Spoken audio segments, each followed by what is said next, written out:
Well, hello. It's really good to be here with you again. It's been a long time since I've been in one of these podcasts with you, and just want to welcome you to a topic that I think is really important to all of us. Now, maybe especially because of the pandemic, but what I'm finding is that it really is something that's an issue for all of us at one time or another in our lives, and that issue is loneliness. So I'm going to introduce once again our good friend, Dr. Rich Cozart, and let him say a few words kind of introducing the whole topic of loneliness. Rich? Sure. Thank you, Pat. Loneliness, that's a topic that we deal with a lot as counselors.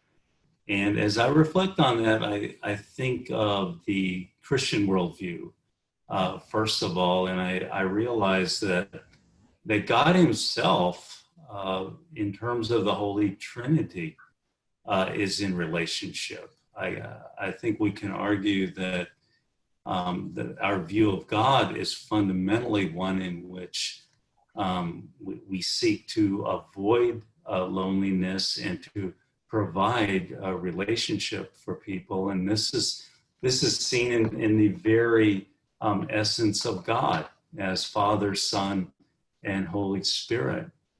And then, of course, God's creation. When we look early on in the Bible, there's Adam, who is created first, and then we read that statement that it is not good for man to be alone. That's right. And that's a pretty amazing statement, Pat, because it was made before man actually fell into sin. And so it was after that, of course, that God creates Eve.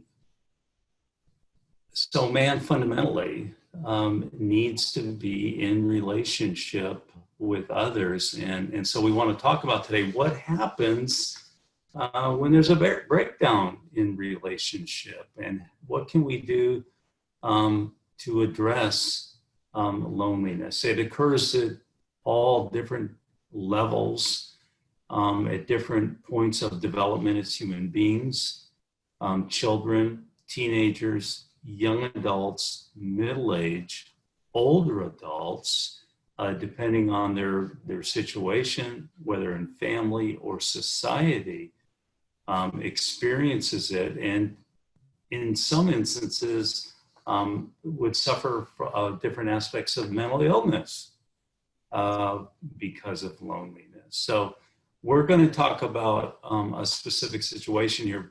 Pat, I believe, is going to give us this, and then we're going to talk about it.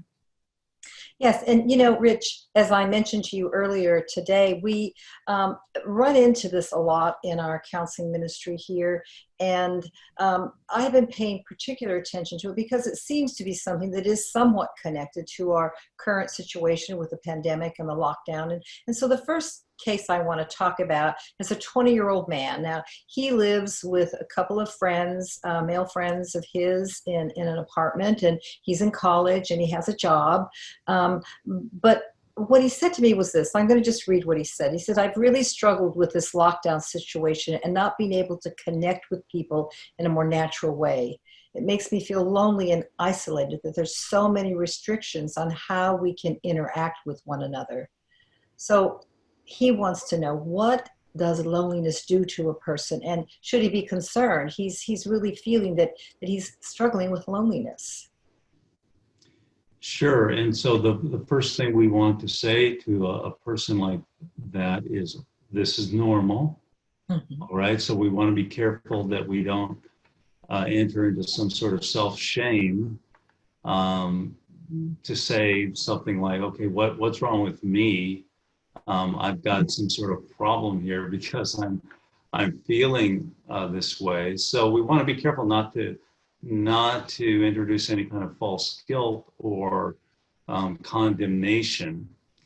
The other thing I would say about that, Pat, is a lot of times it depends on the individual as in terms of loneliness. There's certain types of personalities, there's certain vulnerabilities that make some of us more apt to fall into this feeling of loneliness.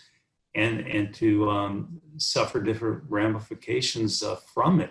I'm noticing with the clients that I see that those who are more social in their personality are the ones that suffer more during this pandemic. And then others who are less inclined to be social, maybe they're more on the melancholy side of personality. In some ways, they thrive and are enjoying this time. But most people, regardless of personality, at some point, if they don't have enough variety in life, enough interaction outside of where they live, they're going to feel this and feel the need to connect. Yeah, and I think some of that has to do, for this particular young man, is I asked him, when I met with him last, well, do you have a girlfriend? Because he never talks about a girlfriend. And he said, no, he said, right now I'm too busy with work and school that, I just don't seem to make the time for that.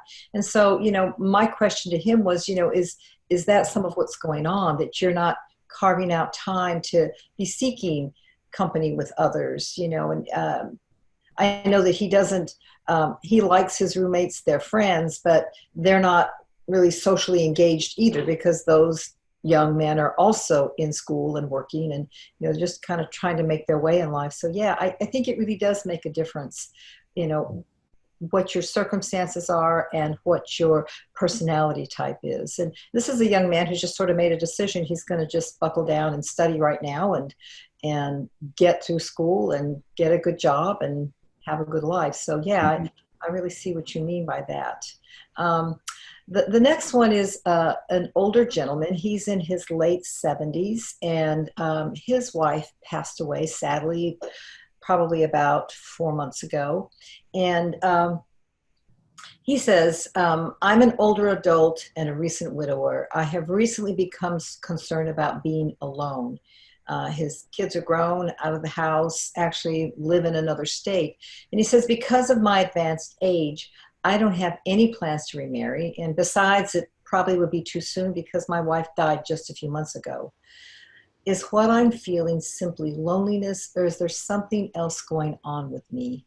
Yeah, I think I know this gentleman. I've been counseling with him for a number of months, and he is a very outgoing individual. He was in sales when he was working. He's now retired.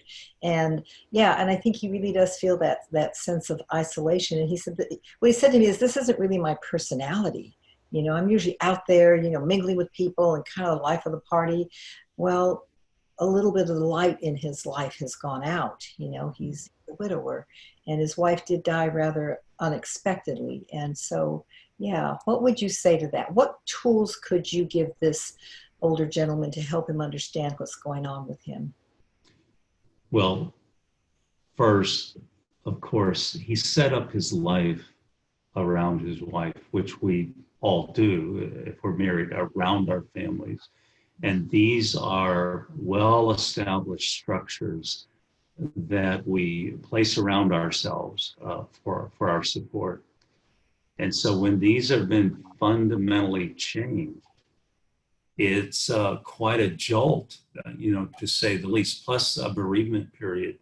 The bereavement period is usually 3 to 6 months to a year, depending on the individual who we have lost. Right. And so because of that social structure that is now gone, because of this bereavement period, it makes it all the more critical for this adjustment period for him. So my advice for him and for others is intentionality, to be very intentional about this, and to not think that, well, I can just kind of sit back and life will come to me.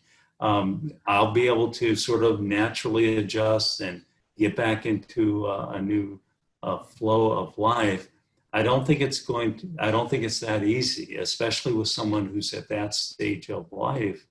It would be easy to actually to fall back into isolation because he probably doesn't have the natural social network as far as going to a job, seeing a family member who lives close by. So what can he do? My question would be, what can he do tomorrow, starting tomorrow, that would engage him socially?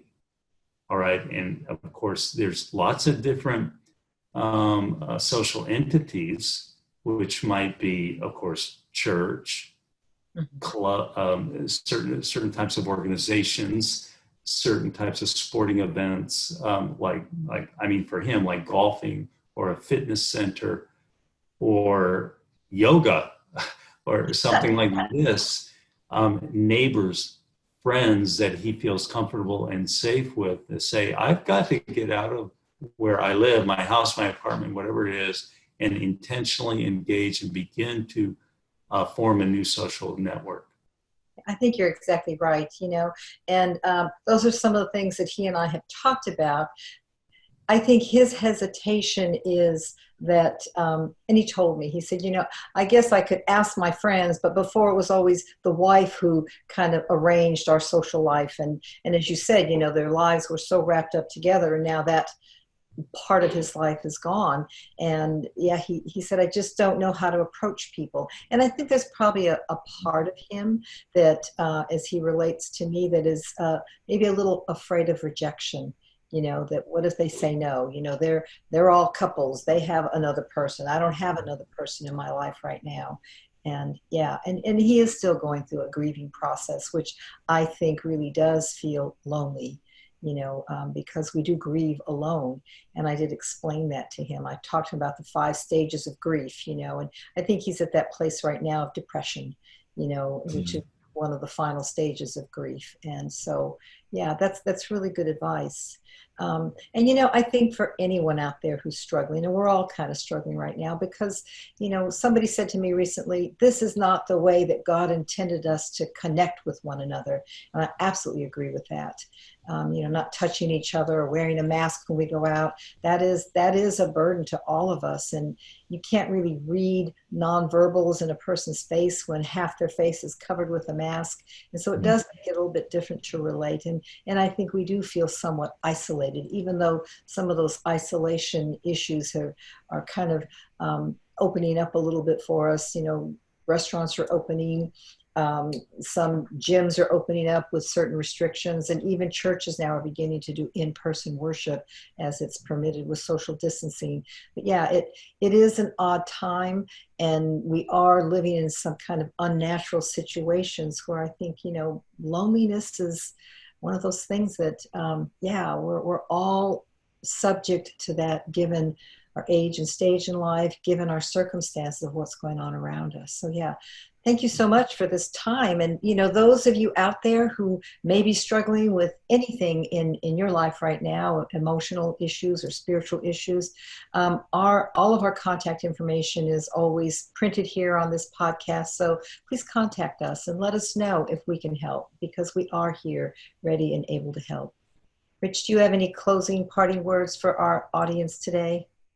I just want to say there's always hope, even for a person who's advanced in age and is feeling lonely. There's still a future for that person. And oftentimes it's a matter of getting out and doing things. And then God brings in our path those with whom we can have a relationship. So just want to encourage all of you out there. Yeah, very good. All right. Well, again, it's been a pleasure to be here with you once again, and look forward to seeing you again in our next podcast. God bless. Bye for now. Bye-bye.